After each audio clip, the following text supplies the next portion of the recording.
ಪಡೀಲ್ನಿಂದ ಬೀಸರೋಡ್ವರೆಗೆ ಜನರು ಎರಡೂ ಕಡೆಗಳಲ್ಲಿ ಕೂಡ ಕಸಗಳನ್ನು ಯಥೇಚ್ಛವಾಗಿ ಬಿಸಾಡಿ ಗಲೀಜು ಮಾಡಿಟ್ಟಿದ್ದಾರೆ.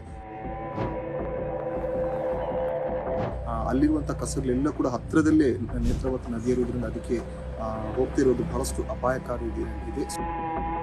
ಪಂಚಾಯತಿಗಳು ಕೂಡ ಕಸವನ್ನು ಯಾಕೆ ಜನರು ಡಂಪ್ ಮಾಡ್ತಾರೆ ಎಂಬುದನ್ನು, ಅಲ್ಲಲ್ಲಿ ಬಿಸಾಡ್ತಾರೆ ಎಂಬುದನ್ನು ಕೂಡ ಯೋಚಿಸಬೇಕಾಗಿದೆ. ಪ್ರತಿ ದಿವಸ ನಾವು ಬೆಳಿಗ್ಗೆ 5:30 ಗಂಟೆಯಿಂದ 9:30 ಗಂಟೆ ತನಕ ರಸ್ತೆ ಬದಿಯಲ್ಲಿ ಬೋರ್ಡನ್ನು ಇಟ್ಕೊಂಡು ಜನರಿಗೆ ಜಾಗೃತಿಯನ್ನು ಮೂಡಿಸುವ ಮತ್ತು ಜನರಿಗೆ ಎಚ್ಚರಿಕೆಯನ್ನು ನೀಡುವಂಥ ಕೆಲಸಗಳನ್ನು ಮಾಡ್ತಾ ಇದ್ದೇವೆ. ಈಗ ತಾತ್ಕಾಲಿಕವಾಗಿ ನಾವು ಒಂದು ಅಭಿಯಾನವನ್ನು ಮಾಡ್ತಾ ಇದ್ದೇವೆ, ಬಹಳಷ್ಟು ಪರಿಣಾಮಕಾರಿಯಾಗ್ತದೆ.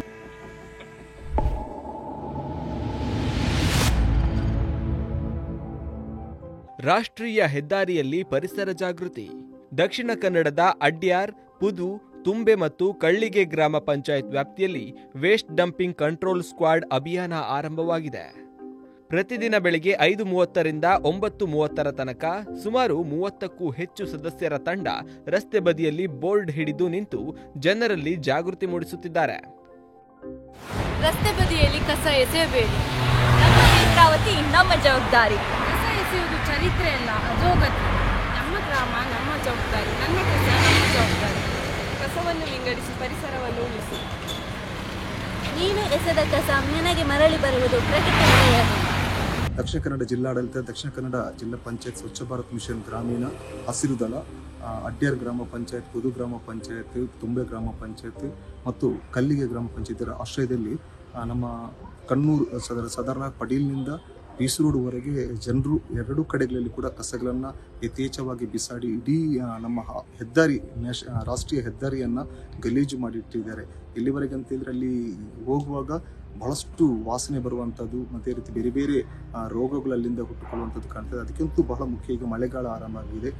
ಅಲ್ಲಿರುವಂಥ ಕಸಗಳೆಲ್ಲ ಕೂಡ ಹತ್ತಿರದಲ್ಲೇ ನೇತ್ರಾವತಿ ನದಿ ಇರುವುದರಿಂದ ಅದಕ್ಕೆ ಹೋಗ್ತಿರೋದು ಬಹಳಷ್ಟು ಅಪಾಯಕಾರಿ ಇದೆ. ಸೊ ಈ ನಿಟ್ಟಿನಲ್ಲಿ ಈ ಸಲ ದಕ್ಷಿಣ ಕನ್ನಡ ಜಿಲ್ಲಾ ಪಂಚಾಯತ್ನ ಉಪ ಕಾರ್ಯದರ್ಶಿ ಆಗಿರುವಂತಹ ಜಯಲಕ್ಷ್ಮಿ ರಾಯಕೋಡು ಅವರ ನೇತೃತ್ವದಲ್ಲಿ ಅವರು ಬಹಳ ಮುತುವರ್ಜಿ ವಹಿಸಿ ಈ ಸಲ ಒಂದು ದೊಡ್ಡ ರೀತಿಯ ಒಂದು ಅಭಿಯಾನವನ್ನು ಆರಂಭಿಸಿದ್ದಾರೆ. ಸ್ವಚ್ಛತೆಗಾಗಿ ನಮ್ಮೊಂದಿಗೆ ನೀವು, ನಿಮ್ಮೊಂದಿಗೆ ನಾವು ಎಂಬ ಅಭಿಯಾನವನ್ನು ಆರಂಭಿಸಿದ್ದಾರೆ. ಈ ನಿಟ್ಟಿನಲ್ಲಿ ಪ್ರತಿ ದಿವಸ ನಾವು ಬೆಳಿಗ್ಗೆ 5:30 ಗಂಟೆಯಿಂದ 9:30 ಗಂಟೆ ತನಕ ರಸ್ತೆ ಬದಿಯಲ್ಲಿ ಬೋರ್ಡನ್ನು ಇಟ್ಕೊಂಡು ಜನರಿಗೆ ಜಾಗೃತಿಯನ್ನು ಮೂಡಿಸುವ ಮತ್ತು ಜನರಿಗೆ ಎಚ್ಚರಿಕೆಯನ್ನು ನೀಡುವಂಥ ಕೆಲಸಗಳನ್ನು ಮಾಡ್ತಾ ಇದ್ದೇವೆ. ಈ ಅಭಿಯಾನಕ್ಕೆ ಹಸಿರು ದಳದ ನಾಗರಾಜ್ ಅಂಚನ್ ಬಜಾಲ್ ನೇತೃತ್ವ ವಹಿಸಿದ್ದು, ಪಂಚಾಯತ್ ಅಧಿಕಾರಿಗಳು, ಪಿಡಿಒ ಹಾಗೂ ಪರಿಸರಾಸಕ್ತಿಗಳು ಸಹಭಾಗಿಯಾಗುತ್ತಿದ್ದಾರೆ. ಆರ್ಕುಳದಿಂದ ತುಂಬೆಯವರೆಗೆ ಅಲ್ಲಲ್ಲಿ ತ್ಯಾಜ್ಯ ಎಸೆಯುವ ಬ್ಲಾಕ್ ಸ್ಪಾಟ್ಗಳಿವೆ. ಪಂಚಾಯತ್ ವತಿಯಿಂದ ಸ್ವಚ್ಛಗೊಳಿಸಿದರೂ ಸಾರ್ವಜನಿಕರು ಮತ್ತೆ ಮತ್ತೆ ಅಲ್ಲಿಯೇ ಎಸೆದು ಹೋಗುತ್ತಿದ್ದಾರೆ. ಇಂತಹ ಸ್ಥಳವನ್ನ ಗುರುತಿಸಿ ಸಾರ್ವಜನಿಕ ಜವಾಬ್ದಾರಿ ಎತ್ತಿ ಹಿಡಿಯುವ ಈ ಅಭಿಯಾನಕ್ಕೆ ಸಂಸದ ಬ್ರಿಜೇಶ್ ಚೌಟ ಅವರು ಕೂಡ ಶ್ಲಾಘನೆಯನ್ನ ವ್ಯಕ್ತಪಡಿಸಿದ್ದಾರೆ. ಬಹಳಷ್ಟು 4-5 ದಿವಸದಿಂದ ಈಗ ಒಂದು ಅಭಿಯಾನ ನಡೀತಾ ಇದೆ.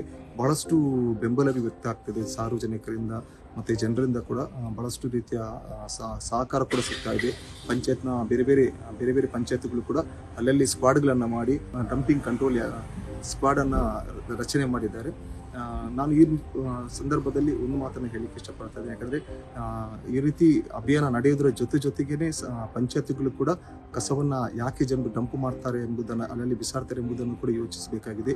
ವ್ಯವಸ್ಥೆಗಳತ್ತ ಕೂಡ ಗಮನ ಕೊಡಬೇಕಾಗಿದೆ. ಸರಿಯಾದ ವ್ಯವಸ್ಥೆಗಳನ್ನು, ಮನೆಗಳಿಂದ ಕಸಗಳನ್ನು ಬೇರ್ಪಡಿಸಿ ಪಡೆಯುವಂಥ ವ್ಯವಸ್ಥೆಗಳಾಗಬೇಕು, ಘಟಕಗಳ ನಿರ್ಮಾಣ ಆಗಬೇಕು. ಆವಾಗ ಮಾತ್ರ ಈ ಒಂದು ಸಮಸ್ಯೆಗೆ ಪರ್ಮನೆಂಟ್ ಆದ ಸೊಲ್ಯೂಷನ್ ಬರುತ್ತೆ.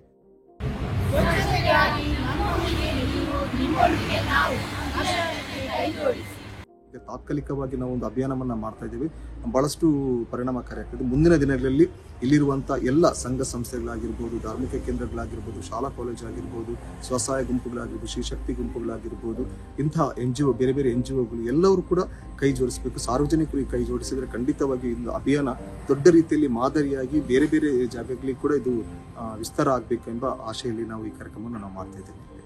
ಇದು ಕೇವಲ ಸ್ವಚ್ಛತಾ ಕಾರ್ಯವಲ್ಲ, ಜನಮನ ಬದಲಾಯಿಸುವ ಒತ್ತಾಯ. ಪರಿಸರದ ಭವಿಷ್ಯ ನಮ್ಮ ಕೈಯಲ್ಲಿದೆ. ಇಂದು ಜಾಗೃತಿ ಮೂಡಿಸಿದರೆ ನಾಳೆಯ ಪರಿಸರ ಉಳಿಯುತ್ತದೆ.